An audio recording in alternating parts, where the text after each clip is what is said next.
નમસ્કાર દર્શક મિત્રો, બોટાદ દસ્તક ન્યૂઝમાં આપનું હાર્દિક સ્વાગત છે અને હું છું એલડી મકવાણા. આપ જોઈ રહ્યા છો બોટાદ દસ્તક ન્યૂઝ. હવે પછીના સમાચાર વિગતવાર. હવે આ સોસાયટી જે છે એ સજ્જન લોકોનો એરિયો છે. અહીંયા બધા વેપારી ટાઈપના લોકો રહેતા હોય છે અને રહેશે. હવે આ એરિયાની અંદર ધાક બેસાડવા માટે અને તોડ કરવા માટે પોલીસની 5 ગાડીઓ રોજ આવતી હતી. અને એનું કારણ એ છે કે આ તોડ કરવા માટે અને ગામમાં બોટાદ શહેરમાં બીક બતાવવા માટે. અને આ આખું ષડયંત્ર હર્ષદ મહેતાની સૂચનાથી રાજદીપ નકુમ, આરબી કરમટિયા, આ ત્રણેય ભેગા મળી અને બોટાદને લૂંટવા માટેના જે પ્રયત્નો કરતા હતા તેવું ખરેખર લોકો કહે છે. અને બોટાદ આખું આ ત્રિપુટીથી ત્રાહિમામ થઈ ગયું હતું. અને હવે આજે આ લોકોએ જે માજા મૂકી હતી, જે જનકસિંહ ભગવાનભાઈ ગોહિલ તથા યશપાલસિંહ ઘનશ્યામસિંહ ગોહિલ, આ લોકોની ઉપર એટલો ત્રાસ ગુજાર્યો હતો કે હાવ નોર્મલ કેસમાં પાસા અને તડીપાર કર્યા હતા આખા ઘરનાને. તો ખરેખર આ બાબતે સરકાર અને ગૃહ ખાતું આ લોકોની ઉપર કોઈ એક્શન લીધા નહોતા. કે મોટા મોટા જે ગુંડાઓ અને જેની ઉપર 50-50 કેસ હોય એની ઉપર કોઈ પણ જાતની કાર્યવાહી નહીં, પાસા તડીપાર નહીં. અને આ લોકોની ઉપર એક ખોટો કેસ કરી અને એટલા બધા હેરાન પરેશાન કર્યા. અને ફક્ત પૈસાનો તોડ કરવા માટે 5 લાખ રૂપિયા માગ્યા. આ લોકોએ ન આપ્યા, જેના કારણે આ ત્રિપુટીએ માજા મૂકી અને આ લોકોને હેરાન પરેશાન કરી નાખ્યા હતા. અને ત્યારબાદ આ લોકો કોર્ટમાં ગયા. અને કોર્ટમાં ગયા પછી કોર્ટે જે હુકમ કર્યો એ હું આપને વાંચી સંભળાવું છું. આ હુકમમાં ક્રિમિનલ પ્રોસિજર કોડની કલમ 204(1) અન્વયે આ કામના આરોપી રાજદીપસિંહ નકુમ ડીવાયએસપી બોટાદ વિરુદ્ધ ઈપી કોડની કલમ 323, 504, 506(2) મુજબના ગુનાના પ્રોસેસ ઇસ્યુ કરવાનો હુકમ કરવામાં આવ્યો છે. ઉપરોક્ત હુકમના આધારે હાલની ઇન્ક્વાયરી ફેસલ કરવાનો હુકમ કરવામાં આવ્યો છે. ફરિયાદીની હાલની ફરિયાદ ક્રિમિનલ કેસ રજિસ્ટરે નોંધવાનો હુકમ કરવામાં આવે છે. હુકમ આજરોજ તારીખ 17મી જાન્યુઆરી અને 2025ના રોજ બોટાદ મુકામે ખુલ્લી અદાલતમાં વાંચી સંભળાવી જાહેર કર્યો હતો. જે ખરેખર જે કોર્ટે જે પગલું ભર્યું છે એ ખરેખર ગૃહ ખાતાએ આ પગલું ભરવાનું હતું, પરંતુ ગૃહ ખાતાએ આ પગલું ન ભર્યું ત્યારે આ માણસને કોર્ટમાં જવું પડ્યું. આવું તો આ ત્રિપુટીની સામે બોટાદમાં કંઈક માણસો હેરાન પરેશાન હતા અને આ ત્રિપુટીની સામે લોકો તંગ આવી ગયા હતા અને પૈસાના કારણે કોર્ટમાં જઈ શક્યા નહોતા. જ્યારે આ લોકો પાસે પૈસા હતા એટલે એ લોકો કોર્ટમાં જઈ શક્યા છે. Botad Dastak News, LD Makwana, Botad. આપનું નામ? મારું નામ જનકસિંહ ભગવાનભાઈ ગોહિલ. જનકસિંહભાઈ, આ કોર્ટમાંથી તમારે નક્કુમ સાહેબ વિરુદ્ધ જવું પડ્યું અને આ ઓર્ડર લાવવો પડ્યો, શા કારણે આટલું બધું આ જંગ છેડવો પડ્યો? આજથી આશરે 4 વર્ષ પહેલા મારી ઉપર જુગારધારાની કલમ હેઠળ ગુનો દાખલ થયેલ. જે અનુસંધાને મને બોટાદ પોલીસ સ્ટેશન લઈ જવામાં આવેલ. ત્યારે મારા નાના ભાઈ યશપાલસિંહને પણ ખોટી રીતે કેસમાં સામેલ કરી એમને બંને ભાઈને પોલીસ સ્ટેશન લઈ જવામાં આવેલ.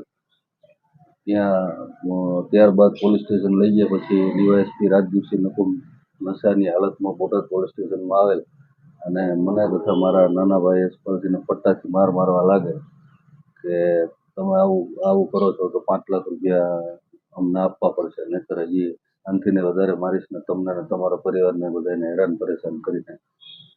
ડીવાયએસપી દારૂ પીધેલા હતા? હા, ડીવાયએસપી દારૂ નકુમ સાહેબ. પછી પટ્ટાથી મારવામાં આવ્યો? પટ્ટાથી મારવામાં મને અને મારા ભાઈ યશપાલ. પછી તમારા કોર્ટમાં કેટલા ટાઈમ તમારે રાહ જોવી પડી ન્યાય માટે? 4 વર્ષ. તો તમે તો પૈસા ટકે સુખી હશો ને? ના, અમે તો ખેતી કામ કરવા વાળા. ખેતી કામ કરો તો કેસ તો કરી શકો, લડી શકો ને? હા. જ્યારે જાણવા મળ્યા મુજબ નકુમ સાહેબે અનેક એવા લોકોને માર્યા છે કે જેને ઘર રહેવા નથી, કે જેને પહેરવા કપડા નથી, એવા લોકોને માર્યા હતા, એવું પણ મને જાણવા મળ્યું છે. હા, એ વાત સાચી. અને એમના સમયમાં પુષ્કળ પાસાને તડીપાર કરવામાં આવ્યા હતા, એ વાત સાચી?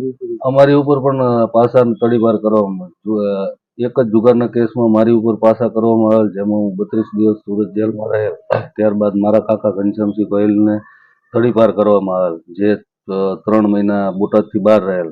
મારા કાકા યોગેશભાઈ ગોહિલ વિરુદ્ધ ફરજ રૂકાવટનો ખોટો કેસ દાખલ કરેલ, જે બનાવ બન્યાના 12 દિવસ બાદ ખોટો ગુનો દાખલ કરે. એટલે આ બધા જયારે ફરિયાદ તમારી ઉપર કરી એ વખતે પીઆઈ કોણ હતું? ઇન્ચાર્જ પીઆઈ આરબી કરમટિયા હતા. ઇન્ચાર્જ હતા. એટલે ઇન્ચાર્જ એને બહુ વર્ષો ઇન્ચાર્જ રાખ્યા, ઓછામાં ઓછા લગભગ 2 વર્ષ ઇન્ચાર્જ તરીકે રાખ્યા. હા, ઘણો લાંબો સમય. એવું લોકોમાં, બોટાદની પ્રજામાં એવું કહેવામાં આવી રહ્યું છે કે આ હર્ષદ મહેતા એનો કમાલ દીકરો હતો, રાજદીપ નકુમ અને કરમટિયા. હા, સાચી વાત. આ બંને હર્ષદ મહેતાના કમાલ દીકરા હતા. એટલે આ બંનેને એમ કેમ પ્રકારે લોકોની હારે અથડાવી અને પૈસાના તોડ કરવાનો ધંધો કરતા હતા, એ વાત સાચી? હા, એ વાત તદ્દન સાચી વાત. તો આ માટે જ આ લોકોને હેરાન પરેશાન કરી અને પાસા કરતા હતા, અને કાર્યકરોને અને આગેવાનોને પણ તડી પર પાસા કરતા હતા, એ વાત સાચી? હા, એ વાત સાચી, એકદમ સાચી વાત. આપનું નામ? મારું નામ ગોહિલ ઘનશ્યામસિંહ રાયસનભાઈ.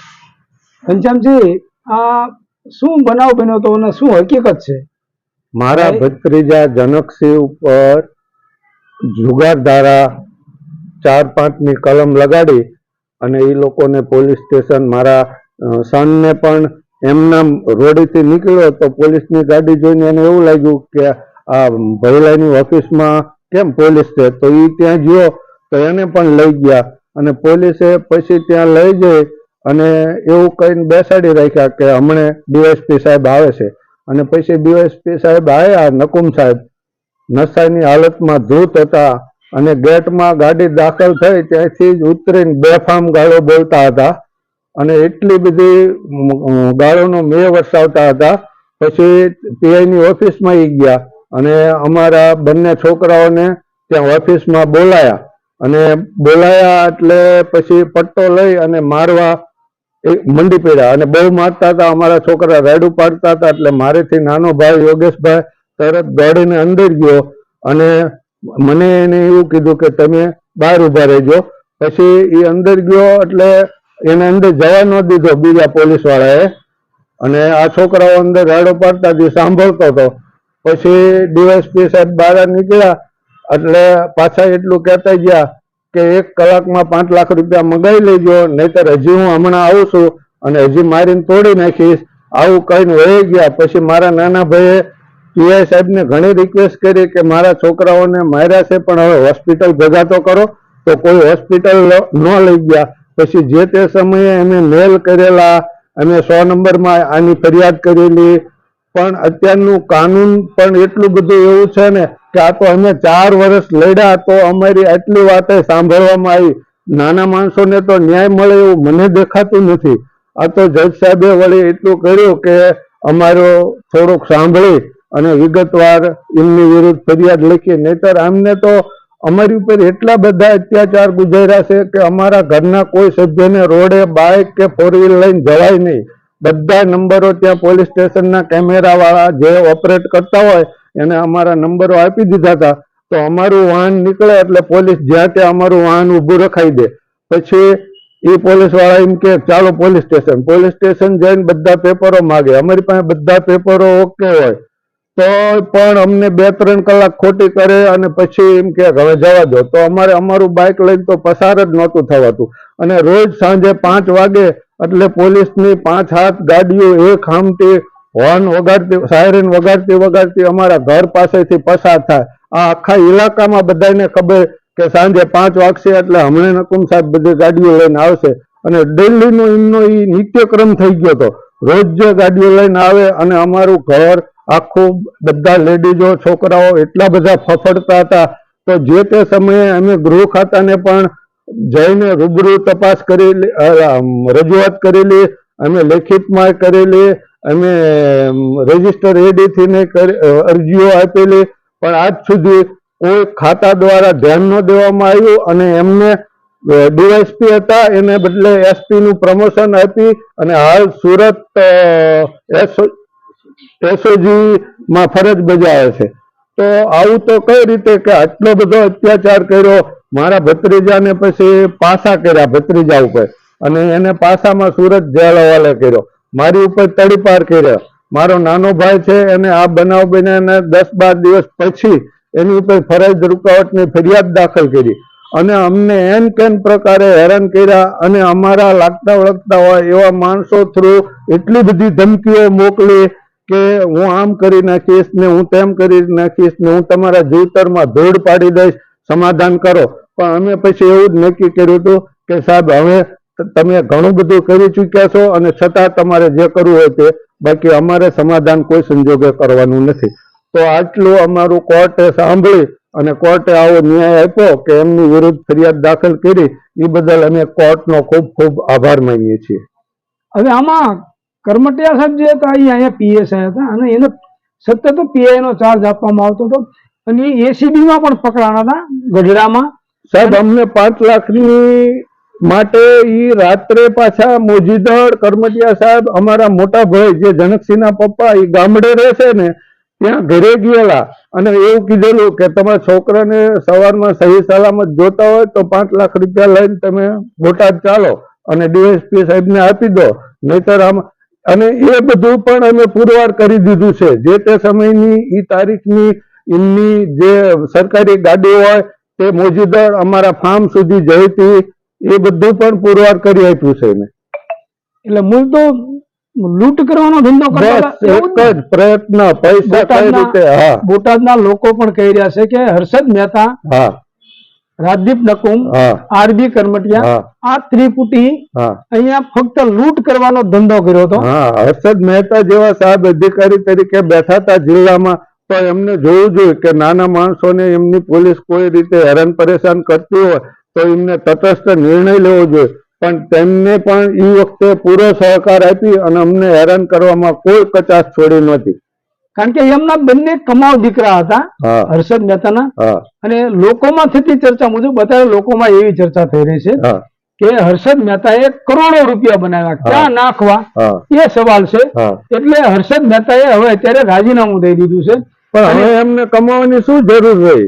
હા. કારણ કે બોટાદમાં કોરોના કાળમાં હર્ષદ મહેતા સાહેબે એટલા બધા પૈસા, એને રાજદીપસિંહ અને કરમટિયા સાહેબે એટલા બધા પૈસા બનાવ્યા છે, બોટાદની દરેક આમ જનતા પણ એ વસ્તુ જાણે છે.